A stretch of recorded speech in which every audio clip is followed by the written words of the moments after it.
مریم نواز کو اور بلاول کو جو کہ سلیکٹڈ شہزادے اور شہزادیاں، ان کو پہلے گھر بھیجو. تمہارے پیچھے جو انکل آنٹیاں یوں ہاتھ باندھ کے تسی مامے لگتے ہو جمہوریت دوجے دے ملکاں جا کے پنگے لیندے، پہلے اپنا ملک تے سنبھالو. خالی فوج کے خلاف بکواس کر کے یہ مودی کو خوش کرنا. لیکن آرمی فری ملک اور وہ بھی پاکستان، تار نوالا دشمن کو. السلام علیکم طیبہ ضیاء.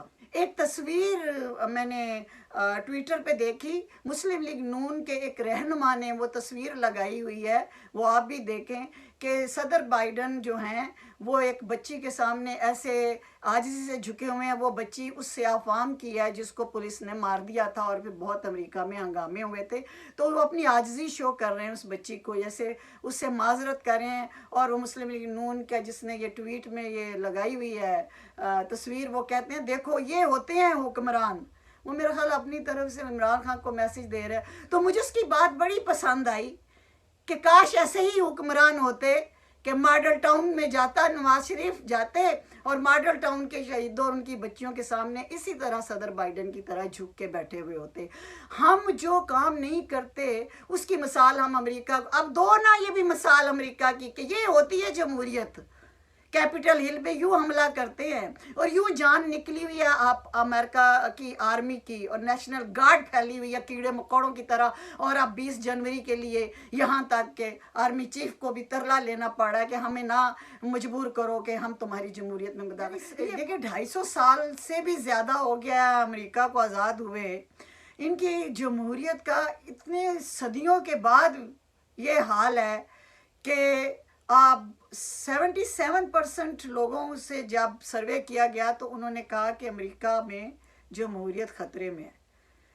250 صدیوں کے بعد بھی ان کی جمہوریت خطرے میں ہے. پاکستان میں 70 سال ہوئے ہیں اور ہر وقت ان کی جمہوریت خطرے میں رہتی ہے. جمہوریت آئی کب تھی پاکستان میں؟ اور امریکہ میں جمہوریت کا حال دیکھ. اسے پاکستان کی جمہوریت کی بھی فکر ہوتی ہے، اس کے عرب ممالک میں بھی جمہوریت کی فکر ہوتی ہے. اس کو خود نہیں پتہ یہ جمہوریت کیا ہے. یہ جمہوریت ہے. اب امریکہ جلدی آسانی سے نہیں سنبھلے گا. یہ یہاں کے سروے بتا رہا ہے کہ پبلک اور لوگ پریشان ہیں. اب بھی ہر طرف آپ کو نیشنل گارڈ نظر آ رہی ہے بکھری پڑی. ان کے آرٹیکلز آپ پڑھیں، یہ کہتے ہیں جس کو ہم کہہ دیتے ہیں نا کہ تسی مامے لگتے ہو جمہوریت دوجے دے ملکاں جا کے پنگے لیندے، پہلے اپنا ملک تے سنبھالو. وہی انگریزی میں کہتے ہیں لیکن سواد نہیں نہ آندا جب تک اسی پنجابی چ گل نہ کریے. انگلش میں وہی بات وہ کہتے ہیں کہ democracy at home and democracy abroad are different. تو امریکن سٹائل میں ہمیں سمجھ آتی ہے کیونکہ ہمیں سمجھ ہی امریکہ کی بولی کی آتی ہے. اور ہمارے ملک میں کہتے ہیں سلیکٹڈ. یہ آج کل لفظ عمران خان جب سے آیا بہت شبہ سلیکٹڈ کون نہیں ہے؟ مریم بی بی تم سلیکٹڈ ہو. تم اپنے ماں باپ کی صرف سلیکٹڈ ہو، نہ تم ووٹ لے کے آئی، نہ تمہیں عوام نے سلیکٹ کیا. تم ایک بادشاہ کی شہزادی، اور تمہیں بادشاہ کے بعد شہزادی کو دے دیا کیونکہ شہزادے نے جوگے کوئی نہیں سن گونگو منگو وہ بس جا کے لندن چ بہ گئے نے تے انہوں نے بیٹی نو شہزادی نو بٹھا تا. تو تم سلیکٹڈ ہو اپنے باپ کی. اگر جمہوریت ہوتی تمہاری پارٹی کے اندر تو اس وقت شہباز شریف جو ہے وہ اس وقت مسلم لیگ کا سرپرست ہوتا، بلکہ وہی اس مسلم لیگ نون کا چیئر پرسن بھی وہی ہوتا کیونکہ وڈے بھائی تے بیمار نے تے ہوتے اتھے بیٹھے لندن علاج کرا رہے ہیں. پنجاب میں اس کی وجہ سے ووٹ ملا نواز شریف کو، لیکن پارٹی بیٹی کو دے دی. سلیکٹڈ تھی نا باپ کی، بلکہ ماں کی سلیکٹڈ تھی. وہ چاہتی تھی ان کو، وہ نہیں چاہتی تھی کہ حمزہ شہباز یا شہباز شریف آئے. اور یہ ساری آن ریکارڈ باتیں ہوئی ہیں. سلیکٹڈ ہے یہ بلاول کہاں سے آ گیا؟ کیا ان کے پاس رضا ربانی نہیں، شیر رحمان اور پتہ نہیں کتنے نام ہیں؟ اب ان کی پارٹی میں جمہوریت نہیں. باپ جو ہے وہ جیلی وصیت لا کے اس نے بیٹے کو بٹھا دیا. تم سارے سلیکٹڈ ہو. آصف زرداری تم خود سلیکٹڈ ہو. اور جس پارٹی کو اٹھائے تو یہ اس میں تمہیں فوج کو بدنام کرنا تم لوگوں نے نا ایک فیشن بنا لیا ہوا ہے. فوج کو اب پرویز مشرف کا جہاز اغوا کر کے لے جاؤ، جنرل پرویز مشرف کا، آرمی چیف کا، تو وہ شب خون تو مارے گا. بہانہ اس کو دے دیا اور پھر کہہ دیا جی شب خون مار دیا، اور جا کے پھر آپ بیٹھ گئے جدہ. مجھے کوئی انٹرسٹ نہیں ہے نہ کسی کے سلیکٹڈ ہونے پہ نہ الیکٹڈ ہونے پہ. مجھے صرف یہ ہے کہ ایمانداری سے کرو. فوج میں بھی اگر بےایمانی ہے تو پوری فوج اس کو کنڈیم کرتی ہے. پاک فوج میں ضیاء الحق نے بھٹو کو پھانسی دی تو پاک فوج کے اندر کنڈیم کیا گیا. یحییٰ خان کو فوجیوں نے کبھی سلوٹ نہیں کیا تھا. مطلب یہ انسان نہیں ہوتے، ان کی اپنی کوئی رائے نہیں ہوتی. اور پھر آپ اگر امریکہ کی فوج یا نیشنل گارڈ یا ان کا جنرل میمو بھی جاری کر دے تو وہ مداخلت نہیں ہے. لیکن جب آپ کا پاک فوج کا کوئی جنرل آ کے یہ کہہ دے کہ ہمیں سیاست میں مت گھسیٹو تو تم اس پہ بھی طنز کرتے ہو، کیونکہ تم لوگوں نے ہمارے پاکستان میں ایک طبقہ ہے جس کو فوج سے نفرت ہے، اور وہ پھر جرنیل اور پیزے اور پتہ نہیں کیا کیا آپ کرتے ہیں. مطلب یہ انڈیا کو آپ خوش کرتے ہیں، آپ باہر دنیا کو خوش کیا کرتے ہیں، کس کو کرتے ہیں؟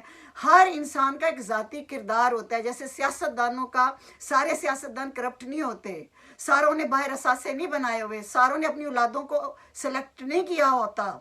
اسی طرح تمام اداروں میں انسانوں پہ ذاتی طور پہ ان کا کردار بولتا ہے کہ کون کرپٹ ہے. پولیس میں جو کرپٹ ہے یا باقی اداروں میں وہ کرپٹ ہے، وہ انسانوں کی ذاتی ہوس اور نفس اور ہوتا ہے. اس کے لیے آپ پورے ادارے کو بدنام. ابھی یہ جو جرنیل ہے کوئی بھی شب خون پرویز مشرف کے بعد مار سکتا تھا، لیکن دروازے بند کر دیے گئے. اب کسی جنرل کو شوق نہیں ہے پاک فوج میں کہ وہ آرمی سامنے، لیکن آرمی فری ملک اور وہ بھی پاکستان، تار نوالا دشمن کو سوال ہی نہیں پیدا ہوتا.